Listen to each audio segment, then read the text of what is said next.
Terapi lintah seperti umumnya terapi-terapi yang lain ya, kita mainkan menggunakan lintah untuk diaplikasikan bagi kesehatan.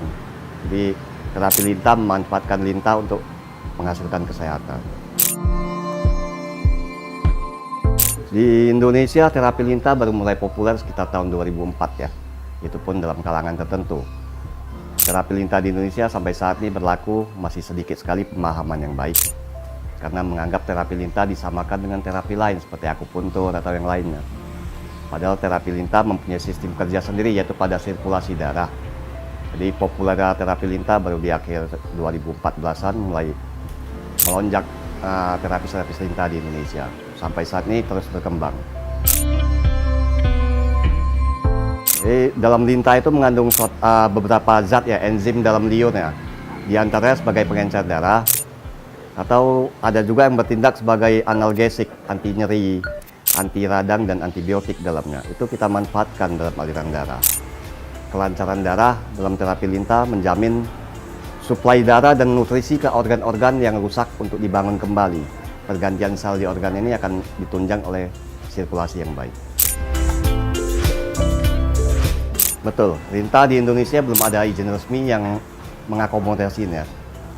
Tapi karena lintah ini udah dipakai jauh sebelum pengobatan modern ada, dan di luar negeri bahkan di Eropa sekarang sedang luar biasa penelitiannya, maka diharapkan Indonesia, pemerintah sendiri bisa mendukung terapi lintah supaya bisa berkembang dengan struktur yang terorganisasi. Jadi ada pakem yang harus diterapkan di dalam terapi lintah, tidak bebas seperti umum seperti sekarang. Nah, oleh karena itu harapan kita tentunya pemerintah mau mendukung usaha kita untuk mengenalkan terapi lintah. Jenis lintah sendiri terdapat 300 lebih ya, tapi yang diakui untuk penggunaan di medis sekitar 15 jenis. Lintah di Indonesia yang digunakan jenis Hirudo javanica atau biasa disebut lintah kebo. Jadi penggunanya kita memanfaatkan lintah yang diternak pada umumnya untuk menjaga kualitas lintah yang ada. Terapi lintah termasuk terapi yang sangat safety sekali. Dengan pengetahuan yang baik, setiap orang bisa melakukannya karena faktor keamanannya. Jadi setiap orang yang mempelajari bisa melakukan terapi lintah. Nah, prosesnya secara umum lintah akan menggigit ya, menggigit ke area yang ditempelkan. Untuk menentukan tempat gigitannya kita menggunakan pendarahan kecil melalui lancing atau pen bekam dan mengarahkan lintah ke arah yang kita mau. Jadi kita arahkan lintah sampai dia kenyang, dia akan lepas sendiri, atau dilepaskan bila dia masih menempel setelah dia kenyang.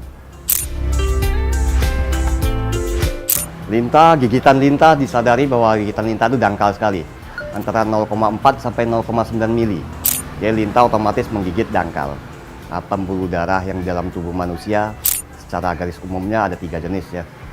Yang pertama vena, lalu ada kapiler dan arteri. Pembuluh darah yang muncul di permukaan paling banyak adalah kapiler. Jadi lintah bekerja umumnya di pembuluh darah kapiler.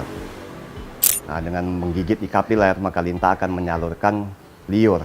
Dalam liur ini terkandung zat-zat yang dia gunakan untuk mengencerkan darah supaya proses alami untuk mempermudah dia menghisap darah. Masuknya hirudin ini kita manfaatkan untuk melancarkan darah pada sistem sirkulasi darah manusia, sehingga darah ini menjadi lancar, pembangunan sel-sel tubuh menjadi terkoordinasi dengan baik dengan adanya darah yang mengangkut sari makanan dan hirudin.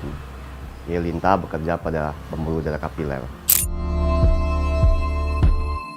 Hampir semua jenis penyakit kecuali penyakit yang berhubungan dengan kelainan pembekuan darah atau kekurangan darah dalam tubuh, seperti anemia, leukemia, ya, thalassemia itu nggak bisa digunakan lintah karena si pasien sendiri udah kekurangan darah.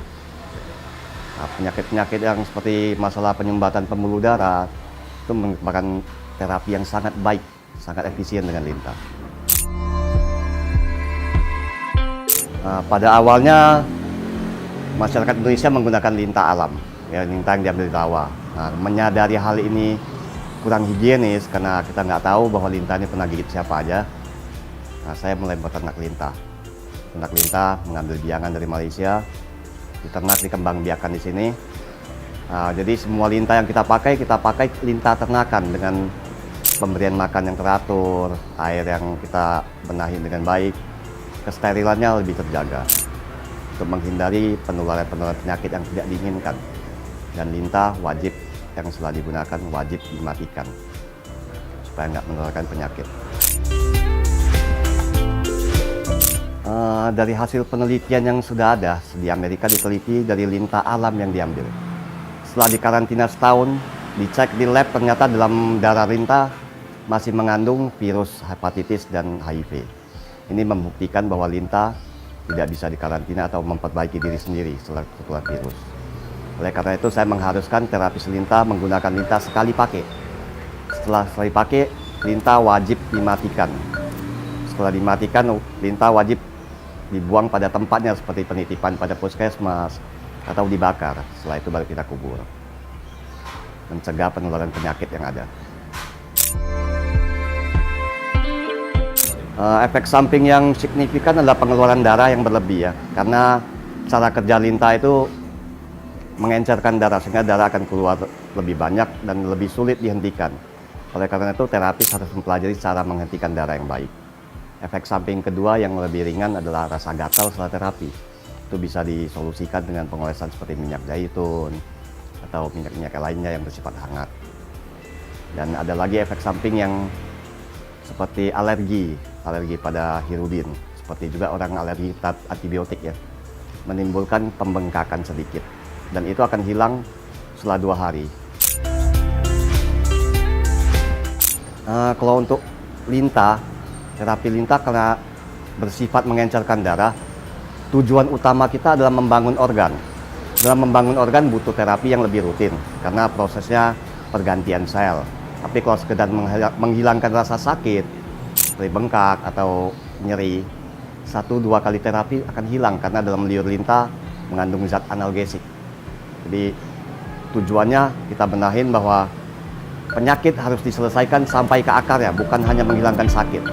Untuk sampai ke akarnya itu butuh proses yang lebih panjang, bisa 6 kali atau 7 kali, tergantung situasi daripada kondisi pasien itu sendiri.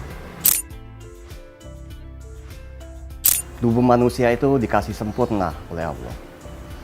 Jadi seharusnya kita membangun apa yang kita rusak karena kelakuan kita untuk mendapatkan kesehatan, tanpa harus memasukkan zat-zat yang dari luar tubuh. Jadi lintah salah satu cara untuk membangun yang baik.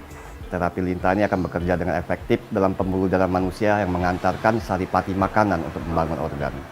Sehatnya organ akan menunjang kesehatan manusia. Kembalilah ke alam dulu, baru kita mencari solusi yang lain.